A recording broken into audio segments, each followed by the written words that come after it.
Bonjour, Tonton Malthus est revenu, vidéo 6.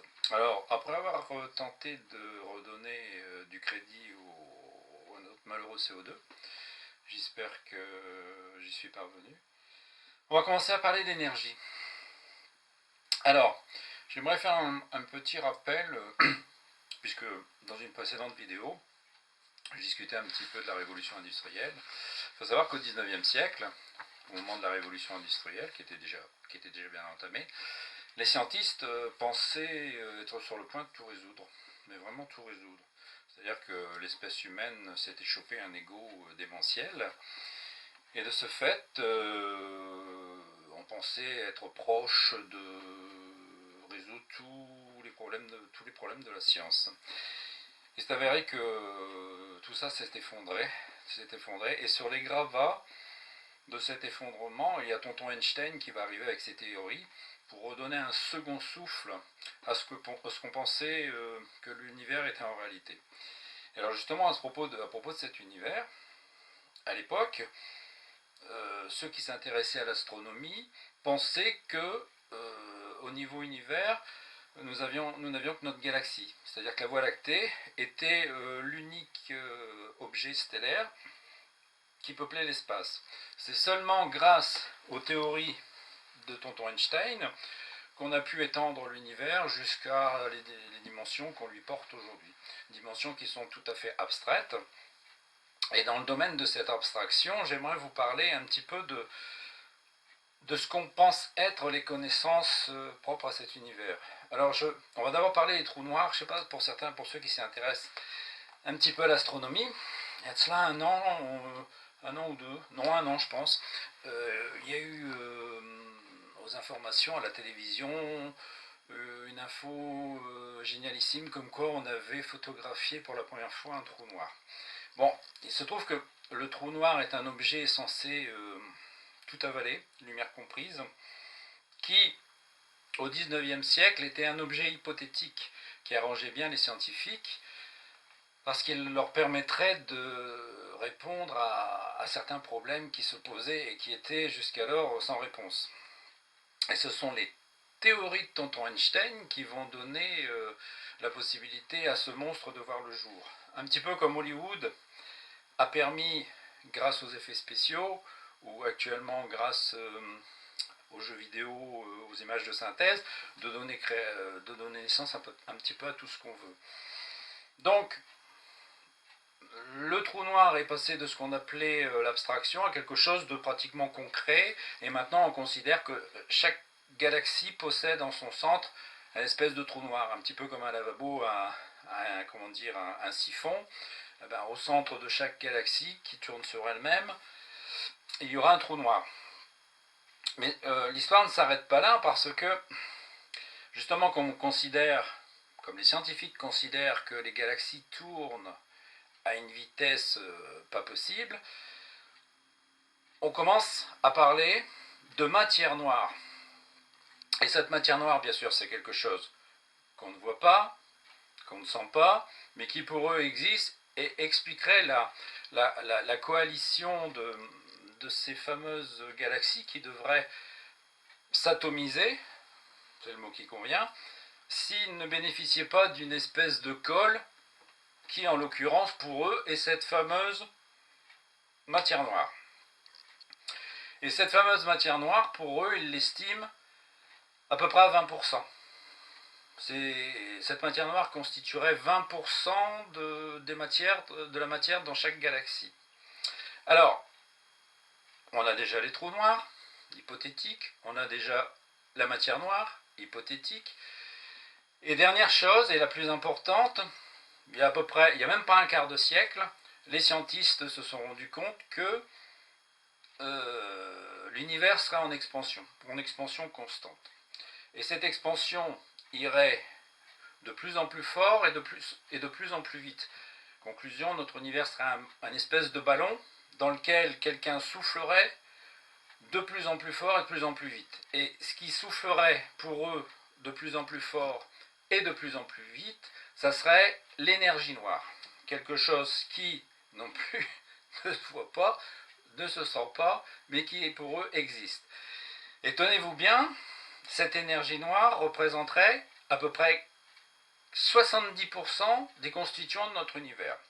Donc, si on réunit tout ça bout à bout, nous avons 20% d'inconnus avec la matière noire, 70% d'inconnus avec l'énergie noire, et non, 75% d'inconnus avec l'énergie noire. Donc, nous avons à peu près 95% d'inconnus dans l'univers, maintenant, avec nos capacités technologiques, avec nos satellites, avec nos télescopes, avec tout notre matériel, on peut considérer que 95% de notre univers reste inconnu. Et parmi les 5% connus, si je suis bon prince, si je ne considère pas que les trous noirs sont quelque chose d'aléatoire, quelque chose d'assez subjectif, nous connaîtrions 5% réellement de notre univers. Et derrière cela, nous prétendons connaître les constituants de notre univers, et nous prétendons être beaucoup plus intelligents que nos anciens qui avaient déjà calculé la position des planètes, les Égyptiens qui avaient calé les grands monuments que nous sommes actuellement incapables de reproduire à l'identique, alors que nous possédions des grues gigantesques. Ils étaient capables de se caler leur construction sur les points d'équinoxe et qui étaient au courant à l'époque de ce qu'on appelle la précession des équinoxes. Donc vous voyez par là que notre science moderne, c'est un petit peu comme quand vous allez dans une galerie d'art et vous voyez quelque chose d'abstrait. Très souvent, les gens n'osent pas dire qu'ils n'y comprennent rien ou qu'ils trouvent ça moche. Bon, je pense que dans l'aspect, quand on regarde les étoiles, personne ne trouvera ça moche, mais beaucoup admettront qu'on n'y comprend pas grand-chose, sauf les scientifiques qui considèrent qu'ils ont pratiquement tout compris et se permettent de donner des leçons, à savoir ce qu'on doit croire ou ne pas croire dans l'univers.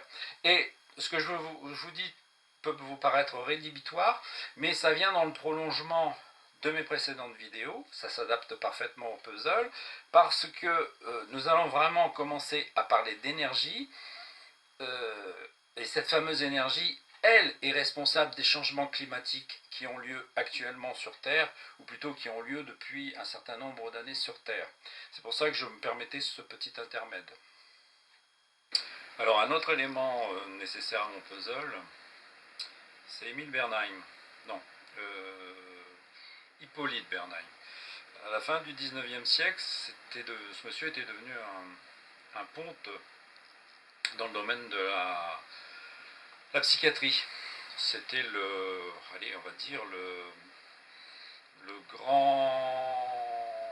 grand opposant de Charcot qui régnait à Paris sur la Salpêtrière, alors que lui avait créé ce qu'on appelle l'école de Nancy, et sera le maître à penser de Sigmund Freud. Pour lui, ce qu'il ressortait pour globaliser toutes ces recherches, nous sommes tous hypnotisés et hypnotisables une grande partie de notre vie. Après, lui, un qui fera perdurer ses travaux, c'est le pharmacien Émile Coué. Émile Coué qui se penchera davantage sur le phénomène d'autosuggestion dont nous sommes tous capables et coupables. Donc, pourquoi je parle de cela? Parce que, un petit peu comme nous connaissons très peu de choses sur notre système solaire et surtout sur l'univers, nous connaissons également très peu de choses sur notre cerveau. Sur les 100 000 neurones qui composent notre cerveau, le fonctionnement, l'agissement, la mémoire, le siège de la mémoire sont des choses qui restent tangents. Certains sont persuadés d'une chose, d'autres d'une autre. Quoi qu'il en soit, ce qu'on sait, c'est que chaque neurone possède des antennes, plusieurs milliers d'antennes, et qui dit antenne dit émission-réception. Or, on a tous constaté un phénomène addictif, surtout lorsqu'on aime, on est capable de savoir ce que le conjoint aimé et aimant pense. On est capable quelquefois de lire dans la tête de l'autre. Alors il se trouve que en quelque sorte, le cerveau humain est capable d'émettre des radiations qui peuvent transcender le temps, la matière, l'espace, mais c'est réversible. C'est-à-dire que si ça marche dans un sens, ça marche aussi dans l'autre. Et là, je vais peut-être donner l'impression d'apporter de l'eau au moulin de ceux qui font des horoscopes, mais nos anciens ont des phrases qui sont marquantes et qui sont toujours remplies de beaucoup de vérité.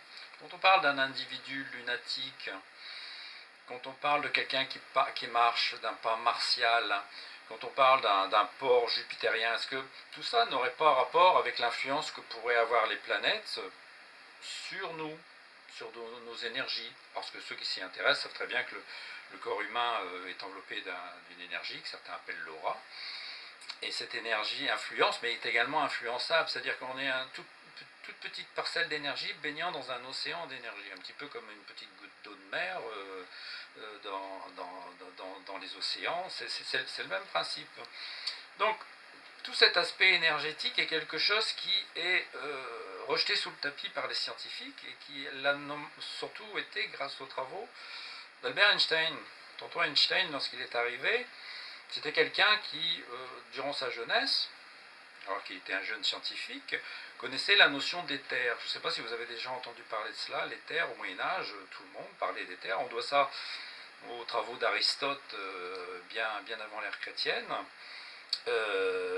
Mais de grands savants tels Newton, tels Maxwell étaient persuadés de l'existence de l'éther. Et pour eux, l'éther, c'était ce dans quoi baignait notre univers au-delà de notre atmosphère. Et bizarrement, cet éther, jusqu'à la fin du XIXe siècle, tout le monde en était persuadé.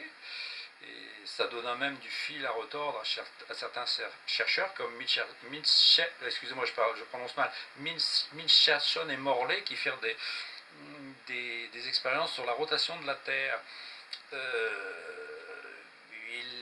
Les résultats qu'ils obtinrent leur faire dresser un petit peu les cheveux sur la tête, mais je ne m'étendrai pas là-dessus, tout de suite ça serait trop complexe, mais tirèrent des phases de constipé lorsqu'ils obtinrent les résultats à cause de cet éther, et à cause de lui, puisqu'il était gênant pour certaines théories scientifiques qui devaient s'établir, toujours en relation avec l'énergie, on l'a fait disparaître. Et un qui en parle très bien dans un de ses films, c'est Luc Besson avec son cinquième élément. Puisque eau, terre, feu et compagnie, nous avons également l'éther qui, pour les anciens, était un élément constituant de la vie. Or, je vais m'évertuer à vous prouver que notre univers est de nature énergétique et surtout de nature électrique. Ce que nous devons surtout ignorer, parce que je ne sais pas si vous avez déjà entendu parler des travaux de Nikola Tesla. Si ce monsieur, on l'avait laissé s'exprimer correctement et si on ne lui avait pas coupé les crédits, il ne serait d'abord pas mort comme un malheureux, alors qu'il a déposé des centaines de brevets dont nous bénéficions tous de ces expériences. Hein.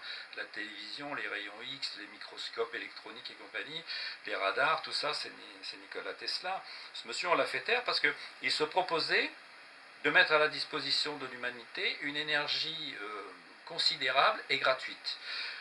Alors bien sûr, à l'époque, les dirigeants, l'élite perverse, toujours la même, qui veut nous caler sur le dos le fait que nous soyons des pollueurs et que nous devions payer, ces gens-là l'ont fait taire, lui ont racheté ses brevets pour 3 francs 10 sous et surtout l'ont fait taire. Mais il est un fait que notre univers est de nature énergétique et surtout de nature électrique. Et que dans notre système solaire, le grand responsable de tout ça, c'est le Soleil. Et dans la prochaine vidéo, je vais essayer de vous en parler. A la prochaine, merci de m'avoir écouté, faites circuler s'il vous plaît.